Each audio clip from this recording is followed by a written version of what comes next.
Bonjour tout le monde. Aujourd'hui c'est le 1er juillet 2023, donc samedi, et je profite que les températures là cette semaine, en fin de semaine, ont commencé à baisser. On a eu une petite pluie d'ailleurs hier soir et ce matin, et là c'est nickel pour planter les poireaux. Et ben vous voyez là, je suis là devant mon carré potager où j'avais fait mes semis de poireaux. Les plants sont vraiment beaux. Et donc finalement j'ai déjà commencé à faire une sélection des plus beaux. Donc là j'ai des bottes de 100 en fait de poireaux. Donc là c'est les bleus de Solèze. Donc c'est dans un seau avec un petit peu d'eau bien sûr. Alors j'ai deux bottes de 100 et puis donc là ça va me faire en gros en fait deux rangs. Bon, j'ai même largement de plus de faire deux rangs, de quoi faire deux rangs. Et puis là sur juste le rang qui est devant là de plan, et là c'est du 40 ans. Donc là eh ben, je vais prendre ces poireaux de 40 ans là maintenant.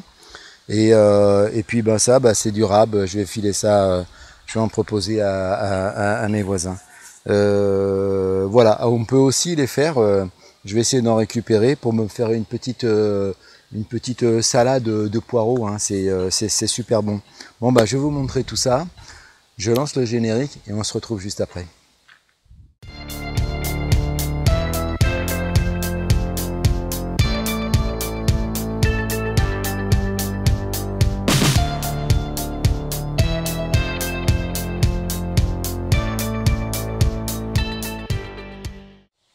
Ah, je vous montre les bottes de plus près déjà, des bleus de Solèze. Vous voyez donc c'est joli, hein. Ils sont beaux, hein. Je suis assez content de moi. Donc c'est la deuxième année que je fais en fait les semis de poireaux. Et là par contre la première année j'avais déconné, hein. J'avais pas fait ça correctement. Là cette année je vais pas dire que j'ai pas encore un peu déconné parce que ils sont beaux. J'ai pas assez éclairci donc ils sont comment dire un peu trop serrés. Mais bon malgré tout il y en a quand même des très très beaux. Ils ont largement la taille du crayon. C'est nickel. Allez, je vais commencer à prélever les poireaux de 40 ans. Donc là, le premier, c'est toujours un petit peu plus compliqué. Vous voyez qu'il y a de belles racines. Hein, ça s'accroche bien au niveau de la motte. Hein. Alors, hop. Il faut décompacter, tout est un peu emmêlé. Il ne faut pas hésiter, il faut y aller. Hein. Voilà, regardez, quand même de beaux spécimens. Hein. Alors, l'opération consiste à faire tout ça sur le rang, bien entendu. Je ne vais pas tout filmer, il n'y a aucun intérêt, mais je vous montre quand même le début de l'opération.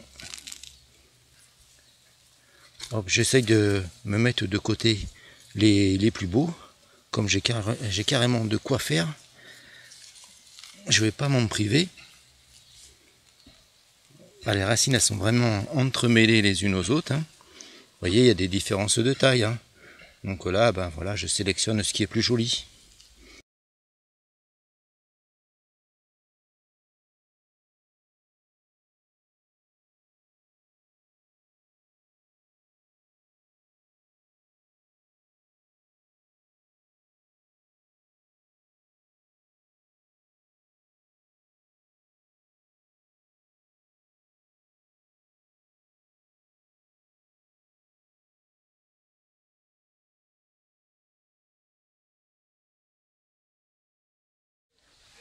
Vous voyez, j'ai fait ma sélection. Donc j'en ai gardé 100, les plus beaux. Et ils sont vraiment pas mal. Hein. Donc quand je vous disais en fait que j'ai fait un peu de la cagade là, finalement cette année, c'est parce que j'ai semé dense, mais bon ça c'est pas grave. Mais j'ai manqué le coche au moment d'éclaircir. J'ai pas vraiment bien éclairci, pourtant j'ai éclairci quand même pas mal. Hein. Mais bon, ce qui fait qu'il y en a beaucoup quand même qui sont petits. Mais là, ceux-là, quand on fait une sélection, après, on a quand même du beau. Hein. Donc ça c'est très très bien. Ouais, il y a des petits trucs comme ça je les garde pas en fait. Hein. Donc ça c'est du beau. Et puis il me reste encore deux rangs. Je verrai ce que je vais en faire. Bon ben voilà. Allez, maintenant je vais vous montrer un peu comment j'ai préparé la planche qui va recevoir les poireaux. Et puis je vous disais, oui, pour faire une salade, c'est des poireaux vinaigrettes, hein. Donc il faut bien sûr enlever toutes les racines. Si jamais il y a des feuilles qui sont un peu abîmées, tout ça, ben on les enlève. On coupe à peu près à ce niveau-là. Et puis on se fait des bons petits poireaux vinaigrettes avec tout ce qui reste, hein. Bon, nous voici devant la planche donc de culture. Alors, vous voyez, j'ai déjà préparé des arceaux. C'est pour en fait positionner l'emplacement donc de la mise en place des futurs arceaux, parce que à un moment donné, quand on va rentrer dans la fin de l'automne, début de l'hiver, on verra en fonction des températures. Je vais venir en fait protéger les poireaux avec soit un P30 ou soit donc un film donc spécial sous serre, quoi, sous tunnel nantais, parce que ça me permet de maintenir une certaine température du sol et d'éviter en fait que à un moment donné, s'il fait vraiment trop froid, que la pousse du poireau finisse par se bloquer et ça stagne. Et en plus, pour le prélèvement donc des poireaux, c'est bien mieux, parce que finalement, une fois que j'ai mon tunnel, ça me permet de vraiment gérer finalement donc l'eau qui tombe du ciel. Et donc comme je suis sur une terre argileuse, et bien ça me permet de pouvoir extraire mes poireaux vraiment très facilement, parce que j'ai une terre qui reste humide, mais pas non plus complètement détrempée. Voilà, donc ça, j'ai fait mon premier rang. Comment j'ai préparé ma planche? En toute honnêteté, j'ai dû passer un coup de motobineuse, parce que le travail à la grelinette, je n'arrivais pas à décompacter suffisamment mon sol. Donc il a fallu que je passe en fait un petit coup de motobineuse. J'ai laissé tout ça donc en place comme ça pendant une dizaine de jours. Ensuite, là, hier, je suis venu avec le râteau. J'ai tout bien ratissé pour enlever toutes les caillasses en surface et tout. J'ai tout regroupé ça à un endroit spécifique. Je vais attendre que la terre se détache des cailloux, et puis après je ramènerai la terre en fonction. Donc vous voyez, j'ai creusé un sillon relativement profond, donc peut-être sur environ 10 cm, de sorte à ce que je puisse venir après avec ma grelinette planter les dents de ma grelinette donc dans le sol sur toute la profondeur, de sorte à ce que ça me fasse le trou en fait nécessaire pour venir y mettre en fait mon poireau après. Et l'avantage avec la grelinette, c'est que ça fait une longueur au moins de 25 cm, donc je vais enfoncer mon poireau profondément, donc à 25 cm du sol, sachant qu'il est déjà, le sillon est déjà à peu près à 10 cm. Donc peut-être 25 cm, j'exagère un peu. Allez, on va dire 20 cm, parce que c'est un peu courbé quand même malgré tout. À 20 cm plus 30, mon poireau il sera déjà enfoncé de 30 cm. Donc ça permettra après d'avoir un beau blanc, d'autant que je vais venir après les buter. Voilà, ça c'est la technique classique. Donc voilà. Donc maintenant, je vais habiller mes poireaux. Je vais leur faire une petite beauté avant que je puisse en fait venir les mettre en terre. Alors, je pense que j'aurai pas le temps de le faire ce soir, mais ça sera demain matin. Il nous annonce encore un petit peu de pluie, donc les températures ont baissé. Pour la reprise, ça va être topissime. Allez, on enchaîne. Bon, vous voyez, je vais chercher la grelinette pour prendre en fait la profondeur. Et puis, j'ai les poireaux qui sont prêts ici. Et maintenant, l'opération consiste à les habiller, c'est leur faire une beauté avant d'aller les mettre en terre. Alors, en quoi ça consiste? Eh bien, en fait, il va falloir qu'on enlève pas mal de racines, parce que là, ça fait une belle touffe, en fait. Alors, on va laisser 1 cm de racines, comme ceci. Et là, finalement, moi, je vais prendre la dimension donc des dents de ma grelinette. Voilà. Donc, normalement, je vais pouvoir le mettre sur une belle profondeur déjà en terre. Donc, du coup, je coupe, en fait, juste un petit peu au-dessus. Comme ceci. Voilà. Bon, là c'est exceptionnel parce que le poireau il est déjà beau quand même. Mais d'ailleurs je sais même pas si celui-ci, comme il est gros, il va pouvoir rentrer. Il va falloir que j'utilise peut-être le plantoir. Voilà. Donc du coup je fais cette opération là sur tous les poireaux. Alors, après je vais avoir le coup d'œil. Alors si jamais il y a beaucoup de feuilles, comme ici, comme celui-ci il est gros, j'hésite pas à enlever des feuilles de toute façon. C'est pas un problème. parce que là ce qu'il faut, il faut laisser des feuilles pour que la plante puisse faire sa photosynthèse, bien entendu, mais plus on laisse de feuilles aussi, et plus ça va être compliqué pour la plante, donc d'apporter suffisamment d'eau pour alimenter toutes les feuilles.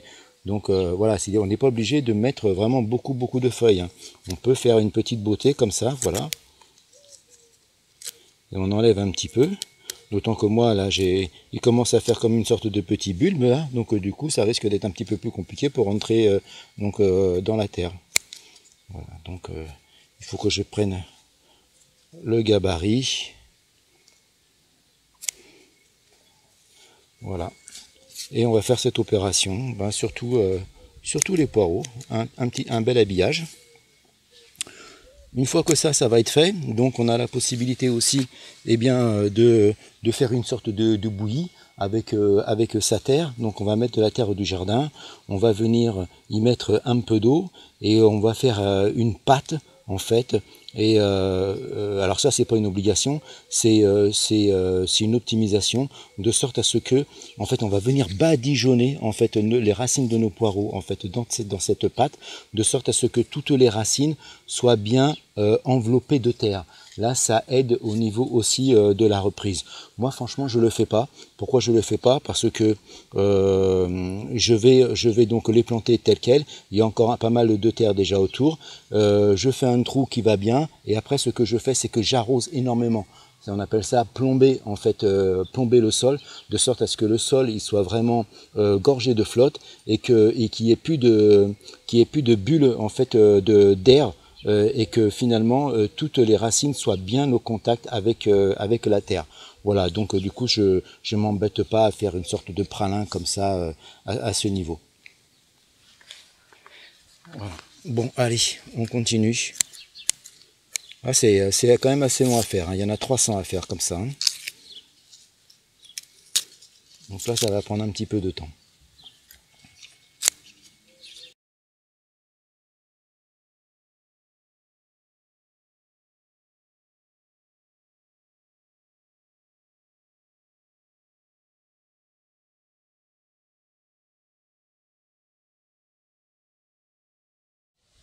Bon ben voilà, le travail est fait. Vous voyez, les 100 poireaux, là, ça y est, ils sont habillés, ils sont tout beaux, prêts à être plantés. Alors, ils vont pas être plantés ce soir parce que déjà 19h a sonné. Et on verra ça, donc du coup, demain matin, ça va reprendre demain matin, tout ça. On va voir en fonction de la fenêtre météo. Mais, vous voyez, je vous donne un exemple. Alors, ils sont quand même assez hauts, hein. Ils sont quand même assez hauts, mais si je compare par rapport à la hauteur donc des dents de la grelinette, ils devraient dépasser à peu près de ça du sol. Alors, si franchement je trouve qu'il dépasse un petit peu trop, c'est pas grave, hein. Après, je passe avec un ciseau le long du rang, et puis hop, je coupe la tête, hein. Je coupe un tout petit peu plus. Voilà, bon ça c'est prêt, donc ça va aller dans un petit fond d'eau. Alors certains, ce que font certains, c'est que disent qu'il faut les endurcir. Alors ils n'hésitent pas à les laisser à même le sol, dans un endroit un peu à l'ombre, pas trop au soleil quand même, ou un peu peut-être le soleil du matin, pendant 2-3 jours comme ça. Et ce qui paraît, ça les endurcit. Alors moi je suis pas dans cette philosophie-là. J'essaye de donner, de pas stresser justement mes poireaux, donc je veux pas essayer de les endurcir.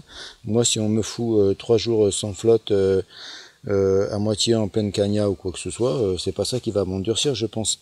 Bon, donc du coup, je suis pas forcément fan de cette pratique, mais enfin chacun fait comme il veut, hein. Et puis aussi il y a certains qui trempent en fait donc les racines dans de l'eau de javel diluée. Alors à combien je sais pas. Il semblerait que ça empêcherait la mouche du poireau de venir pondre. Bon après ça c'est pareil, c'est pas avéré. C'est des trucs qu'on peut retrouver comme ça sur le web ou dans la littérature spécialisée. Alors quand on fait ce travail d'habillage du poireau, on va quand même vérifier si éventuellement il n'y a pas de traces de piqûre de la mouche du poireau. Donc Si jamais on voit qu'il y a des traces de piqûres, il faut appliquer un traitement, ou soit couper beaucoup plus court, de sorte à ce que finalement les larves ne puissent pas venir faire donc leur galerie, et puis détruire petit à petit donc le poireau. Alors pour le traitement, donc il y a un traitement qui est controversé, qui s'appelle donc à base de Spinoza. Donc c'est un traitement qui est utilisable en agriculture biologique, j'en ai déjà parlé. C'est quelque chose qui est très économique. Alors ça coûte cher, mais c'est très économique en fait. Donc du coup, lorsque l'on traite, à titre d'exemple, on va mettre, moi avec 1 millilitre de produit, je vais faire 1 litre d'eau, et avec 1 litre donc d'eau, donc de traitement, je peux pulvériser 30 mètres linéaires. Donc c'est pour vous dire que finalement c'est vraiment très économique. Le seul souci, c'est qu'il faut surtout pas le faire à proximité de plantations en floraison. Pourquoi? Parce qu'il faut surtout pas que le produit aille sur les fleurs, parce que sinon pour les pollinisateurs, c'est vraiment extrêmement nuisible. Ça leur atteint en fait les cellules du cerveau, et ça les fait crever. Donc surtout à ne pas passer donc sur une plantation en floraison, ou à proximité d'une plantation en floraison. Ou alors il faut vraiment faire très attention, et le faire un jour sans vent. Impossible pour moi par exemple de faire par exemple un jour comme aujourd'hui, parce qu'il y a beaucoup trop de vent.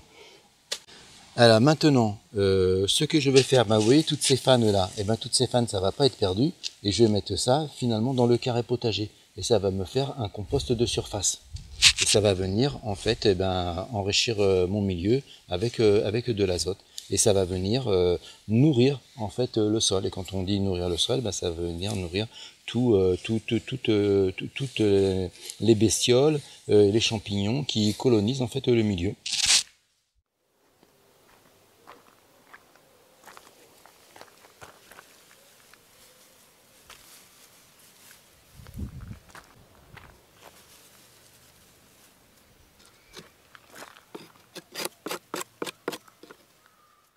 Bon, maintenant c'est fini pour ce soir, parce que 19h a sonné. Il va bientôt falloir préparer le casse-croûte. On se retrouve demain pour la plantation. Bon, c'est parti pour la plantation.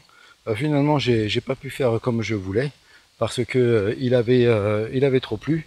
Et comme ma tranchée était ouverte, ça me l'a beaucoup trop humidifié, ce qui fait que quand je plantais en fait les griffes de la grelinette, vous voyez en fait ma grelinette, ça me permet de faire mes trous, et donc avec un espacement de 11 cm et sur à peu près une vingtaine de centimètres de profondeur. Mais il avait trop plu, et finalement la tranchée ouverte, l'humidité a pénétré vraiment trop profondément, et ce qui fait que quand je remontais en fait donc les dents de la grelinette, j'avais plein de terre qui venait avec, et ça me rebouchait automatiquement le trou. Donc j'ai dû laisser sécher. Là ça fait 2 jours finalement, et puis donc ça va bien. Le seul truc que j'ai fait, c'est que j'avais encore un peu finalement de la terre avec des petites boulettes en fait comme ceci, et ça c'est un peu embêtant, parce que finalement les boulettes quand on enlève finalement les griffes de la grelinette, elles redescendent dans le trou. Donc après il faut refaire un bout de trou. Alors je peux m'aider avec le plantoir après. Vous voyez là ici par exemple, quand j'avais fait les tests hier, mais je suis revenu dessus avec le plantoir, ça fait des trous un peu plus gros. Bon voilà, de toute façon si j'ai des trous qui se rebouchent là, vous voyez, comme par exemple, je sais pas, avec le contre-jour c'est pas évident. Je sais pas si vous allez voir, mais il y a des trous qui se rebouchent parfois. Donc de toute façon il faut y revenir dessus. Bon voilà, le job va être donc de faire ce rang là. Il est bientôt presque 19h déjà, c'est la journée, ça passe super vite, et donc j'ai pas eu beaucoup de temps à consacrer au potager aujourd'hui, mais on va faire ça ensemble, au moins un rang,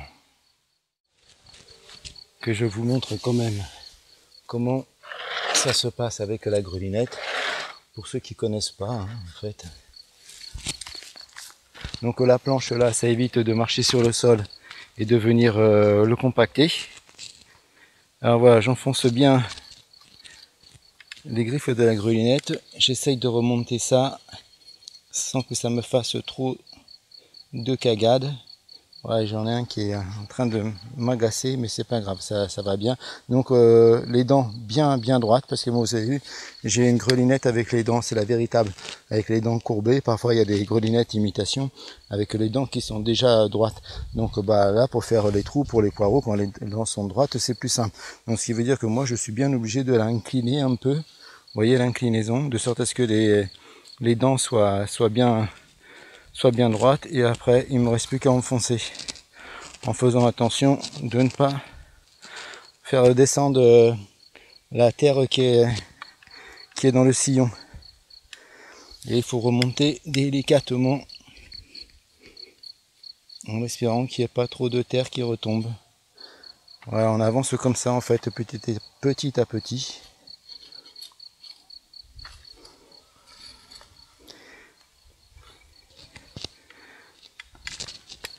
Alors on avance comme ça, c'est en fait, voilà, si vous décidez de vous servir d'une grelinette, hein, pour faire des trous, il n'y a aucune obligation. Hein. Alors moi je fais des trous comme ceci dans la tranchée, vous l'avez bien compris, pour avoir un fût le plus blanc possible. Il y en a qui s'embêtent pas, ils ont fait la tranchée, et puis ils mettent les poireaux là directement sans faire de trous. Et puis après ils rebouchent, et puis ils considèrent qu'ils ont suffisamment de blanc. Ça après chacun fait comme il veut. Bon, et une fois qu'on a fait les trous, moi je récupère le plantoir quand même, parce que les poireaux cette année ils sont vraiment beaux. Et finalement parfois le trou il n'est pas suffisamment important en termes de diamètre pour pouvoir venir y loger en fait le poireau. Alors je suis obligé de revenir avec un plantoir. Bon, alors finalement la grelinette dans ce cas là, qu'est-ce qu'elle me fait? Elle me fait un avant-trou, et puis ça me fait que finalement j'ai déjà les espacements. Bon après vous voyez là, je les mets tranquilles en fait, hein, ça, ils vont bien ceux-là. Hein. Donc là les poireaux sont tout propres, hein, ils font facile 30 cm. Hein. Et là il y a 20. Ah oui, ils font facile 30 cm. Hein. Et vous voyez en fait ils arrivent au bord en fait du sillon. Hein. Ce qui veut dire que normalement je vais reboucher. À terme, tout va arriver au niveau de ce feuillage. Petit à petit, la terre va retomber toute seule. Ou soit c'est moi qui vais reboucher au fur et à mesure que les poireaux vont grandir. Et ce qui me fait que normalement, je devrais avoir un fût blanc au moins de 30 cm. Parce qu'après, je vais venir les buter aussi, légèrement. Donc ce qu'on fait, c'est que quand on les enterre, les racines vont avoir tendance, du coup, à remonter comme ceci. Ben, ce qu'on fait après, c'est qu'on refait un petit mouvement pour refaire remonter un peu le poireau, pour refaire redescendre les racines. Voilà. C'est vraiment le diamètre des dents de la grelinette cette année. C'est trop petit. Bon, c'est pas grave, ça me sert de gabarit finalement pour faire le positionnement.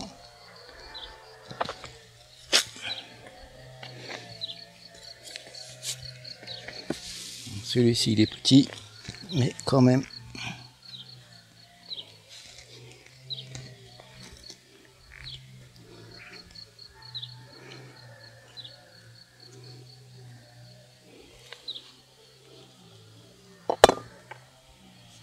Que j'oublie pas de les remonter.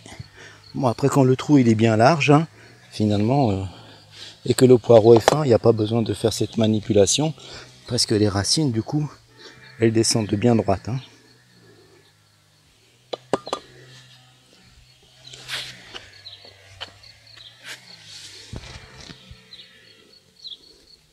Bon. Et après, qu'est-ce qu'on fait?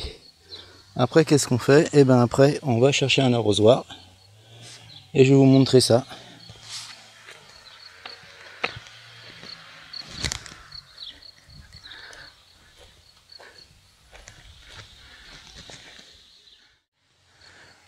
Voilà, là j'ai l'arrosoir.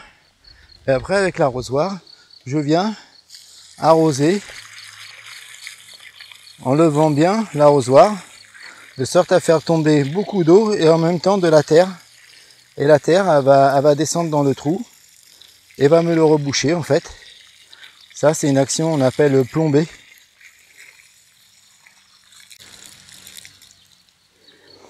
Donc ça permet du coup aux racines de bien être et bien entourées de terre, hein, où il n'y a pas d'air dedans. Et puis en même temps, donc la tranchée est très humidifiée. Alors moi je le fais, vous voyez, en début, là cette année j'ai la chance. Ben oui, chance oui et non, c'est parce que en fait j'ai fait les semis beaucoup plus tôt. Mais l'année dernière j'étais plutôt à planter les poireaux sur en fait vers le 15 juillet. Et 15, oui, même la troisième semaine, je crois bien, la troisième semaine. Hein. Bon, j'avais fait autre chose comme technique en fait. Bon, bah, c'est au niveau du semis, c'était pas terrible. Dans une caissette, ça n'a pas bien marché. Voilà, là cette année ça a bien marché, donc ça me permet du coup de planter de plus tôt. Et l'avantage c'est qu'il fait déjà un peu moins chaud aussi. Hein, donc, parce que là pour la reprise, ils vont avoir quand même besoin de pas mal de flotte. Alors pour rappel, moi je suis sur une terre argileuse, donc une fois que la terre argileuse elle est mouillée pendant un petit moment. Hein. Si vous êtes sur une terre un peu sablonneuse, il va falloir revenir assez souvent au niveau de l'arrosage. Après, qu'est-ce qu'il faut faire? Et ben après, il y a la protection, se dire ben qu'est-ce qu'on fait? Est-ce qu'on met des tunnels, des arceaux de tunnels nantais? Est-ce qu'on y met un P30 pour éviter que la mouche vienne pondre sur les poireaux, ou est-ce qu'on surveille et est-ce que finalement on gère en fait les attaques quand la mouche vient pondre. Donc ça demande beaucoup de surveillance au niveau du feuillage.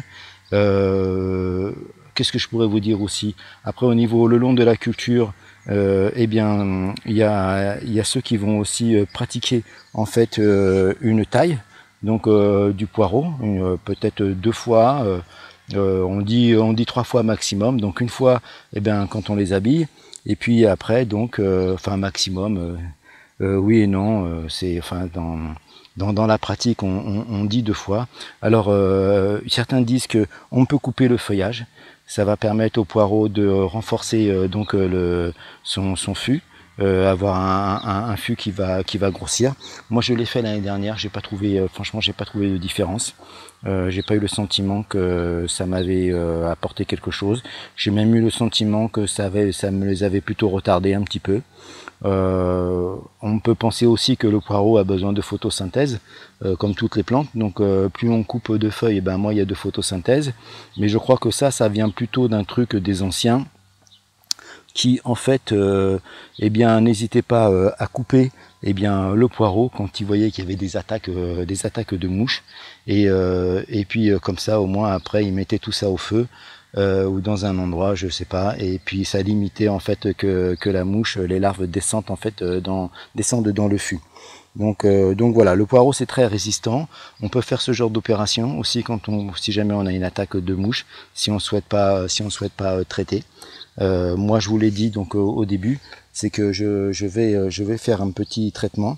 Moi je surveille et je fais un petit traitement si c'est nécessaire, à base de Spinoza, je vous en ai parlé, mais je vais aussi regarder si je peux trouver un P30 qui va bien pour mes arceaux, et peut-être que je protégerai aussi donc d'un P30, et je vais y mettre en fait un tuyau parlant pour l'arrosage, parce que les inconvénients quand on protège avec des films anti-insectes, c'est que ben moi il faut quand même, quand les poireaux on les plante à l'été, il faut quand même venir les arroser, hein. Donc si jamais on arrose, on ouvre le tunnel, la mouche elle rentre, hein. C'est le truc, c'est qu'il faut vraiment qu'il y ait zéro passage. Et je vous parle de P30, certains le font en P17. Moi, le P17, je trouve que c'est beaucoup trop fragile, donc surtout à ne pas manipuler, quoi. Voilà, je vais étudier ça, et puis je vous ferai de toute façon un petit point au niveau de la culture. Du poireau pour vous montrer les différentes étapes d'évolution. Bon, moi ce que je vais faire maintenant, parce que c'est pas la peine qu'on fasse tout ça ensemble, ça sert à rien, je vais terminer ma tranchée pour ce soir, et puis après du coup là je vais y faire en fait 3 tranchées au niveau en fait dans la largeur en fait des arceaux. Donc il y aura 3 tranchées, peut-être donc j'aurai 3 tranchées donc qui seront protégées par un P30 peut-être, ou soit sûr et certain de toute façon par un film quand on arrivera au début de l'hiver, fin de l'automne. Et puis peut-être qu'il y aura un rang à côté là qui sera planté mais sans aucune protection. Voilà, mais normalement si je fais 3 rangs, ça me fait dans les 300 poireaux, 300 poireaux à 2, c'est largement suffisant pour aller jusqu'à fin mars. Voilà, bon, voilà ce que je peux vous dire pour ce soir, et je vous montre, je reprends la vidéo quand j'aurai fait toute la plantation les 3 rangs. Bon, voilà, les 3 rangées de poireaux ont été réalisées, les poireaux sont plantés. Ça n'a pas été de tout repos parce que finalement il y a eu de la flotte, la terre n'était pas topissime. Comme je vous dis toujours, en fait, il faut que la terre soit vraiment, comme c'est une terre argileuse, il faut vraiment trouver le bon moment pour la travailler. Et là, en fait, c'était pas tip top, d'autant que finalement, il y a eu de la flotte entre temps, ça m'a remouillé la terre, ça me l'a rendu de nouveau grasse. Bon, j'ai quand même réussi à me débrouiller. Ce que je voulais vous dire, idéalement, je pense qu'il faut faire, c'est justement quand on a des contretemps, comme ça on ne sait jamais en fait finalement comment ça va se passer, c'est peut-être de ne pas préparer tous ces poireaux en même temps, en pensant qu'on va pouvoir tout faire, parce que s'il y a des aléas climatiques, on peut être ralenti. Et l'inconvénient, c'est que finalement, comme on a coupé les racines, les poireaux, on va devoir quand même les mettre dans un seau, par exemple, comme j'ai fait, avec un fond d'eau, donc peut-être 1 à 2 cm au max. Et puis on n'est jamais certain que, vu la volumétrie, que tous les poireaux, les racines touchent bien en fait le fond du pot et alimentent en eau donc en fait les poireaux. Alors ce que je pense en fait qu'il faut faire, c'est qu'au niveau de l'habillage, si on décide de prélever les poireaux sur ces planches de semis, on peut couper en fait finalement donc du coup la partie haute du poireau, ça c'est toujours possible, mais par contre on laisse en fait finalement les racines. Et pourquoi? Parce que du coup les racines, comme elles sont très très longues, on est sûr et certain que dans la quantité, s'il y a des poireaux qui ne sont pas en fait complètement alignés, que finalement les racines pourront quand même descendre et pouvoir être en contact avec l'eau. Et voilà, et de cette façon, on est sûr qu'on peut laisser plusieurs jours en fait ces poireaux dans un seau sans que cela pose de problème. Et le fait d'avoir taillé déjà le feuillage, ça permet finalement aux poireaux d'avoir besoin de moins aller puiser d'eau pour alimenter en fait le feuillage. Voilà, donc vous voyez en fait il y en a un sillon qui est pas bien droit, à un moment donné j'ai dévié. Bon, ça c'est pas bien grave, j'ai dévié de quelques centimètres, bon, c'est pas méchant, d'autant que j'ai pas l'outil en fait spécifique pour faire ce genre de tranchée. Vous savez, cet outil qui évase en fait la terre, on ramène comme ça évase la terre donc de chaque côté. Ça je l'ai pas, j'ai pas voulu investir parce que finalement des sillons comme ceci, je l'ai fait que pour les poireaux, donc j'ai à peu près 30 mètres à faire, donc je l'ai fait à la binette. C'est pas l'idéal, mais on arrive quand même finalement à faire le job. Donc là, ce qui va se passer, c'est que comme aujourd'hui on a eu par exemple des températures ici en Dordogne, dans le Périgord blanc, donc de 33 degrés à l'ombre, vous imaginez bien que la culture là, c'est compliqué pour elle. Alors donc il faut, moi ce que je fais en tout cas, c'est que tous les jours sur chaque ligne, je viens apporter 10 litres, un arrosoir en fait, un arrosoir plein, sur chaque ligne, et je vais faire ça pendant X temps. Bon, ça sera bien entendu en fonction des conditions climatiques. Plus il fait chaud, plus j'arrose, et plus je vais en fait et moins il fait chaud et moins j'arrose, parce qu'il faut quand même habituer aussi malgré tout la plante, la forcer à développer son réseau racinaire pour aller chercher en fait l'humidité. qui est plus profond en fait dans le sol. Donc là, les tranchées vont se reboucher naturellement, donc au fur et à mesure donc des arrosages, et puis au fur et à mesure aussi que la plante pousse. Plus la plante va pousser, à un moment donné, je vais peut-être pouvoir rabattre finalement aussi donc la terre qui se trouve sur les côtés. Bon, et puis après, ce qui me reste à faire, c'est de définir est-ce que je mets un P30, donc un voile anti-insecte, ou est-ce que je n'en mets pas. Alors là, franchement, mon cœur balance. Ce que j'aime bien finalement dans le P30, enfin, ce que j'aimerais, puisque j'ai jamais testé, ce que j'imagine être bien, c'est que ça doit quand même bien protéger et du coup, on n'est pas obligé de traiter. Cependant, donc, ça demande une mise en œuvre extrêmement rigoureuse. Il faut absolument pas qu'il y ait de trous, que tout soit bouché, il ne faut pas que la mouche puisse passer. Ça oblige donc aussi à mettre des lignes, donc forcément donc, de tuyaux per lampe pour arroser les cultures, parce que bien entendu, il est hors de question d'ouvrir toutes les 4 matins pour venir arroser. Et voilà, donc ça me gêne un petit peu, ce côté aussi que je ne peux pas en fait voir la culture.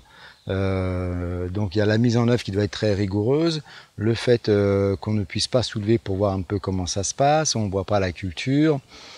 Donc si jamais il y a des bestioles qui arrivent à passer, on ne le voit pas. Donc bon, je suis pas chaud, mais en même temps j'ai envie d'essayer. Donc je sais pas trop. Sinon, j'ai toujours la solution. Je laisse comme ça. Je fais comme j'ai fait l'an passé. Ça a très bien fonctionné. J'ai eu des attaques. Première attaque, j'ai coupé en fait une partie du feuillage. J'ai fait un repérage pour voir à peu près où ça va attaquer. Donc j'ai coupé. J'ai foutu tout ça donc dans un coin. Et puis après, ça a été brûlé plus tard. Et puis finalement. J'ai eu une deuxième attaque, donc là j'ai traité au Spinoza. Donc voilà, le Spinoza, donc on peut l'utiliser en agriculture biologique de toute façon, donc il n'y a pas de souci là-dessus. Alors c'est controversé, tout est controversé de toute façon maintenant, la bouillie bordelaise est controversée, tout est controversé, on remet tout en question. Alors c'est peut-être une bonne chose, mais il ne faut pas non plus tomber dans l'extrême, quoi. Donc à un moment donné, nous quand on est malade, on ne se laisse pas mourir. Donc les légumes c'est pareil. On va pas les laisser mourir. Ou alors on fait ça pour le plaisir et pas pour se nourrir, en tout cas. Moi, je fais ça, c'est un plaisir de travailler au potager. Mais je le fais aussi, bien entendu, surtout pour me nourrir. Donc je mets tout en œuvre pour protéger en fait mes cultures. Voilà. Donc le P30, ça me paraît trop contraignant en termes de visibilité.